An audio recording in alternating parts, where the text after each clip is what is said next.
podcast incrível, a gente aprende muito fazendo isso. Amiga Larissa, agora vou deixar você com a palavra. Vamos lá, Larissa. Ananias e Safira, o nosso assunto de agora. De discutir sozinhos. Não, que isso, calma. Atos 5, Ananias e Safira. Casal trágico, hein? Essa história aqui. Casal bombástico. Bombástico. Aí começa pra gente aí, Larissa. O que você avaliou, o que você analisou? Então, quem foi Ananias e Safira? Ananias e Safira foi um casal bombástico. E eles cometeram um pecado. Eles tinham uma propriedade e eles combinaram. Vamos falar que a gente vendeu essa propriedade por um valor abaixo para não ter que dar a oferta ali, né? No templo. E o que aconteceu? Eles combinaram isso. Ananias chegou primeiro, contou que vendeu por tanto, mentiu e ele foi consumado ali na hora. Ele morreu. Dali ele foi direto para a cova. E quando chegou Safira, que teve a oportunidade de falar a verdade, ou seja, essa palavra, pega essa palavra, oportunidade de falar a verdade, o que ela fez? Ela, sem saber que o marido tinha morrido. Porque eu acho, gente, que se ela soubesse que o marido tinha morrido por conta da mentira, não faria isso, ela com certeza não faria. Mas ali, mesmo sem saber que o marido tinha morrido, ela teve a oportunidade de falar o correto. Vai me dizer que eles não conheciam a palavra de Deus? Conheciam. Então, assim, mas ela perdeu essa oportunidade de fazer o que era certo, de falar a verdade. Ela poderia estar viva. E ela concordou ali com a mentira do marido e ali também ela caiu. Teve o mesmo fim, né? Teve o mesmo fim que ele e caiu mortinha da Silva ali e foi enterrada também junto com ele.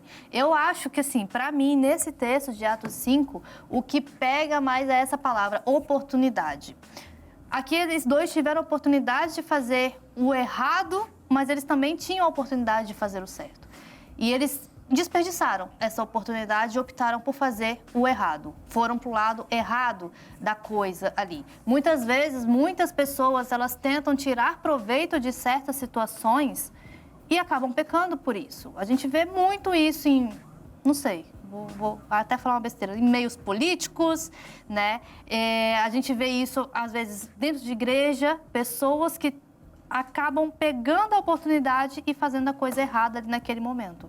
E aquilo ali vai ser o fim dela, a destruição dela. E às vezes ela sabe, na maioria das vezes ela sabe que aquilo dali vai ser a destruição dela, mas ela não consegue pensar e falar, poxa, não vou pegar essa oportunidade pro lado bom. Não, ela pega a oportunidade pro lado ruim.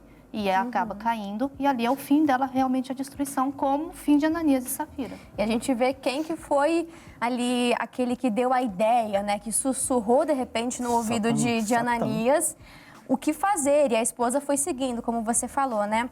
No versículo 3 vai dizer, então disse Pedro para Ananias, né? Ananias, por que encheu Satanás o teu coração para que mentisses ao Espírito Santo e retivesse parte do preço da herdade? Aí você pode até comentar, né, Joana? Você falou que separou essa parte para poder falar. E realmente é muito sério, porque o diabo trabalha assim.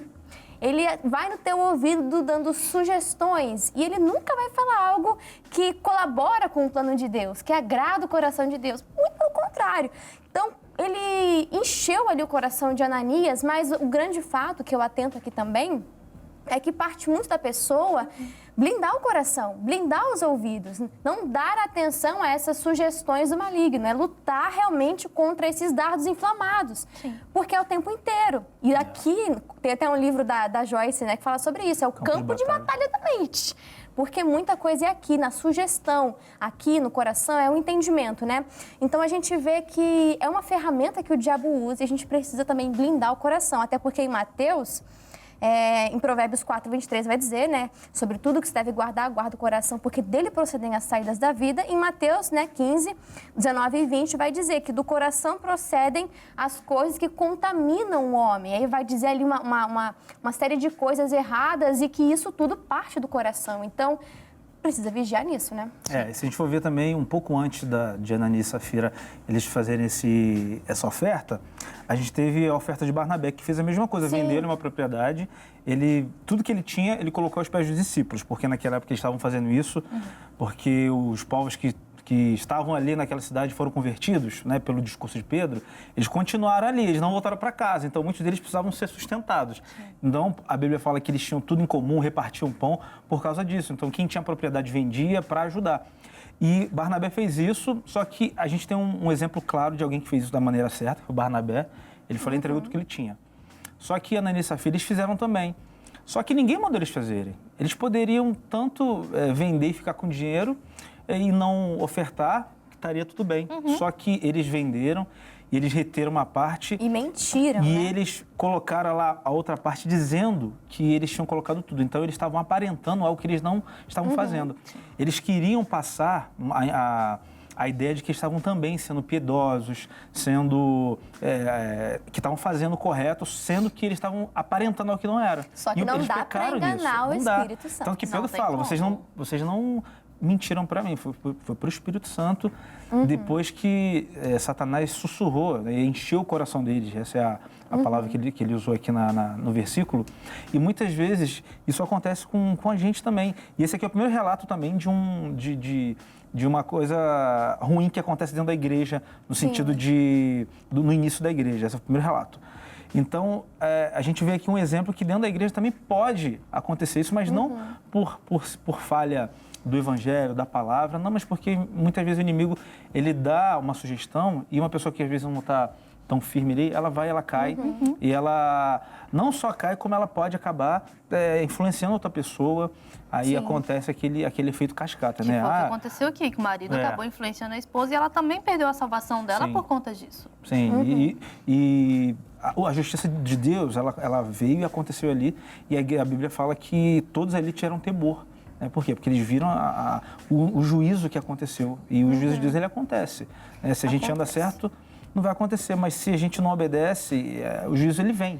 Então, o juízo vai vir, até na Bíblia vai dizer isso, né? Que pelo juízo não ser aplicado naquele instante, o coração do homem, ele sempre está reiterando no mal, porque ele não vê acontecer naquele momento. Talvez aqui foi realmente necessário, porque era o princípio da igreja, né? Então, houve ali o temor sobre todos que estavam ali e a gente entende isso, como a Laísa falou, uma questão de oportunidade. Para você entender que você não pode ir pela cabeça, pelas ideias dos outros, porque aqui era marido e mulher, então a gente pode pegar que são pessoas muito próximas e a pessoa que, de repente, está sendo usada pelo diabo pode ser uma pessoa muito próxima. Não digo do esposo, da esposa, não, mas pode ser um amigo de muita confiança, um amigo de infância. Porque se a pessoa não está com o coração preservado na palavra, se ela dá-lhe a liberdade, ela pode emprestar os lábios dela para o diabo usar. E é o momento que você fala, não é assim. É o momento de você também ter uma oportunidade. Não é desse jeito, a Bíblia não fala isso. Exato. Então, que você venha refletir sobre isso, né? Fazer um filtro em amizades, no filtro nas pessoas próximas a você. E mesmo que você filtre muito bem, que você tenha sabedoria para discernir ali o que é a pessoa falando, o que é o inimigo usando a vida dela. Porque se você der ouvidos a esses dados inflamados, eles vão incendiar teu coração inteiro e para coisa ruim. E antes de finalizar aqui, não vou entrar em um outro entendimento, não é algo muito longo, o Lucas já está pedindo para encerrar. Mas eu só queria ressaltar um versículo que uma vez, numa vigília, o pastor Márcio, ele trouxe esse versículo e eu nunca tinha visto dessa forma, achei muito interessante. No versículo 6 e no versículo 10, respectivamente Ananias e depois Safira, quando eles mentem ali, são questionados e ali são fulminados, né? Entram os jovens e retiram o corpo ali deles e levam para ser enterrados. Qual que é o entendimento que o pastor havia entregado aqui muito forte? Que os jovens, né, eu falo com você de casa, o papel dos jovens é para tirar o pecado da igreja. Então, aqui eu trago um ponto de atenção, né, para a gente poder refletir como anda a nossa vida, como anda o seu processo de santificação. Só vai ser concluído na glória, mas você tem esse dever, dia após dia, de buscar a sua santificação, se separar para o Senhor e não ser levado, ser contaminado, mas que o seu coração venha estar totalmente entregue ao Senhor, porque o jovem, ele tem esse papel de tirar o pecado da igreja, porque os jovens são a força, a Bíblia não diz isso? Diz isso. Então, muita atenção, porque se perde os jovens, acaba perdendo também a força. Então, atenção. Tá bom, pessoal? Encerramos aqui o nosso podcast bíblico sobre Ananias e Safira. Sofia. Obrigada, João. Valeu, Xerenóbio. Valeu, Laísa Santos. Ai, meu Deus, foi. Semana. E obrigada, pessoal de casa, ó, toca aí. Galera, Ei. até quarta-feira com mais Já É ao vivo. Tchau. Valeu. Tchau. Nosso podcast, a gente aprende muito fazendo isso.